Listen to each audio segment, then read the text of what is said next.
अपना देश बेचने को मजबूर हुआ पाकिस्तान बिक गया चीन के हाथों।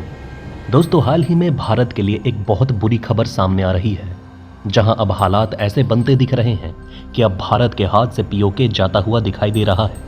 या दूसरे शब्दों में कह सकते हैं कि पाकिस्तान की चाल के कारण पीओके को वापस लेने की लड़ाई अब लंबी छिड़ सकती है, क्योंकि पाकिस्तान के नए नाइस समझौते के चलते अब पीओके का मामला और जटिल होता जा रहा है, जो सुलझने का नाम नहीं ले रहा। दरअसल हाल ही में खबर सामने आ रही है कि पाकिस्तान ने गिलगिट बाल्टिस्तान को 50 सालों के लिए सौंपने के लिए चीन के साथ एक नई डील की योजना बनाई, और इसके पीछे पाकिस्तान की वजह है देश के खराब आर्थिक हालात और अमेरिका के साथ तनाव। हालांकि इस खबर के सामने आने के बाद अंतर्राष्ट्रीय स्तर पर बेइज्जती से बचने के लिए और इस गुप्त डील के बारे में भारत को ना पता चल जाए, इसके लिए पाकिस्तान के कार्यवाहक संघीय सूचना प्रसारण और संसदीय मामलों के मंत्री मुर्तजा ने इससे इनकार किया है। लेकिन दूसरी ओर उत्तरी गिलगिट बाल्टिस्तान प्रांत और चीनी प्रांत गांसू ने 9 दिसंबर 2023 को एक समझौते पर हस्ताक्षर किए। उत्तरी गिलगिट बाल्टिस्तान प्रांत और चीनी प्रांत गांसू के बीच हुए समझौता पाकिस्तान के स्थानीय किसानों को विभिन्न फसलों का उत्पादन बढ़ाने में मदद करने के लिए पर्वतीय क्षेत्रों में कृषि प्रौद्योगिकी और मशीनरी को पहाड़ी क्षेत्र में स्थानांतरित करने के लिए है। चीनी भाषा में गांसू प्रांत शी जिनपिंग के पसंदीदा प्रोजेक्ट बेल्ट एंड रोड पहल का केंद्र है और गिलगिट बाल्टिस्तान सीपैक का प्रवेश द्वार है। इन दोनों क्षेत्रों के बीच संचार में सुधार के बहाने चीनी सरकार गिलगिट बाल्टिस्तान की सरकार को कृषि, खाद्य सुरक्षा और मानव पशुधन विकास विकसित करने में मदद करेगी। अब ये तो सब जानते हैं कि गिलगिट बाल्टिस्तान पाकिस्तान का हिस्सा नहीं है, बल्कि विवादित कश्मीर के उस हिस्से का हिस्सा है जो पाकिस्तान द्वारा प्रशासित है। ये क्षेत्र पाकिस्तान का चीन से एकमात्र भूमि लिंक है और 65 बिलियन अमेरिकी डॉलर के चीन पाकिस्तान आर्थिक गलियारे बुनियादी ढांचे के विकास योजना का एक अहम केंद्र है। सीपैक की शुरुआत 2013 में हुई, जिसमें अब तक 62 बिलियन अमेरिकी डॉलर खर्च हो चुके हैं। लेकिन अब कर्ज में डूबा पाकिस्तान पुराने कर्ज को चुकाने के लिए कर्ज की तलाश कर रहा है। पाकिस्तान की इस समय हालत यह है कि जो कोई भी उसे कर्ज देगा और किसी भी शर्त पर देगा, उसे पाकिस्तान सब कुछ देने के लिए तैयार है। अब अगर बात करें पूरे जम्मू कश्मीर और लद्दाख के भौगोलिक क्षेत्र की, तो जम्मू और कश्मीर का मूल राज्य जो अक्टूबर 1947 में भारत में शामिल हुआ 2,22,236 वर्ग किलोमीटर में फैला था। लेकिन आज भारत के पास जम्मू कश्मीर का मूल राज्य का लगभग 1,07,000 वर्ग किलोमीटर के भौतिक कब्जे में है।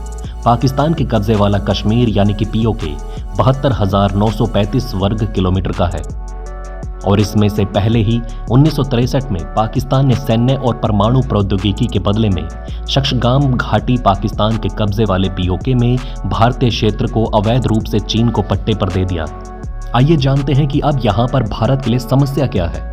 दरअसल हम पिछले कुछ महीने से लगातार देख रहे थे कि भारत सरकार की तरफ से लगातार पीओके की वापसी को लेकर बयान आ रहे थे, और हाल ही में भारत सरकार की तरफ से जब संसद में जम्मू और कश्मीर लद्दाख को लेकर एक बिल लाया गया, तब भी भारत के गृह मंत्री अमित शाह जी ने पूरी दुनिया को याद दिलाते हुए कहा कि पीओके भारत का क्षेत्र है और वो भारत का ही रहेगा, और भारतीय संविधान में पीओके वाले गिलगिट बाल्टिस्तान क्षेत्र के लिए अलग से 24 चुनावी सीटें आरक्षित कर रखी जाएंगी।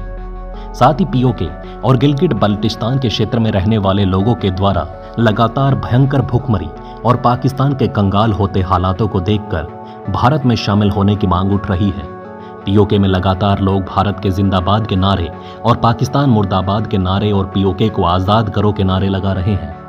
अब अंतर्राष्ट्रीय स्तर पर हालात ये है कि पाकिस्तान उतना सक्षम अब नहीं रहा कि वो भारत से पीओके के लिए जंग लड़ सके।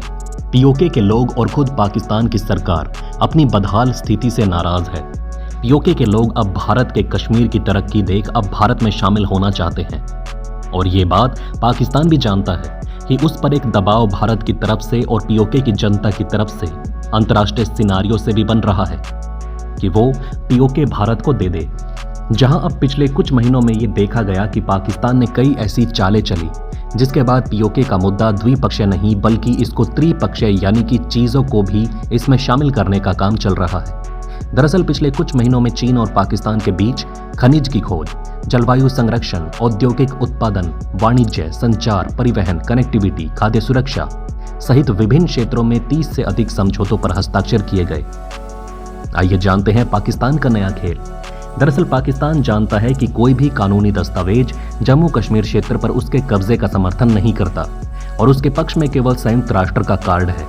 तत्कालीन भारतीय प्रधानमंत्री जवाहरलाल नेहरू ने आजादी के बाद जम्मू कश्मीर मुद्दे को विवादित घोषित कर दिया था, लेकिन वास्तव में 1947 के विलय पत्र के अनुसार ऐसा कोई विवाद नहीं है, क्योंकि उस समय भारत के गृह मंत्री सरदार वल्लभ भाई पटेल जी ने कश्मीर पर पाकिस्तानी काबिलियाई हमला होने के बाद तब तक मदद नहीं की थी, जब तक कश्मीर के राजा महाराजा हरि सिंह ने विलय पत्र पर हस्ताक्षर नहीं किए।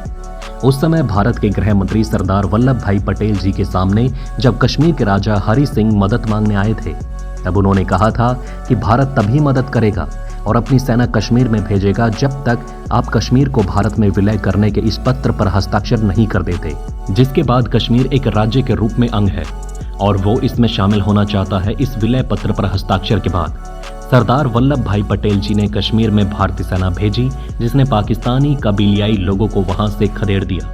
अब हालात यह है कि मुस्लिम आबादी का दावा उल्टा पड़ चुका है, क्योंकि जम्मू कश्मीर और पीओके के लोगों ने कभी भी पाकिस्तान के अवैध कब्जे या दावे का समर्थन नहीं किया और उन्होंने पाकिस्तान से तुरंत अपना क्षेत्र खाली करने को कहा।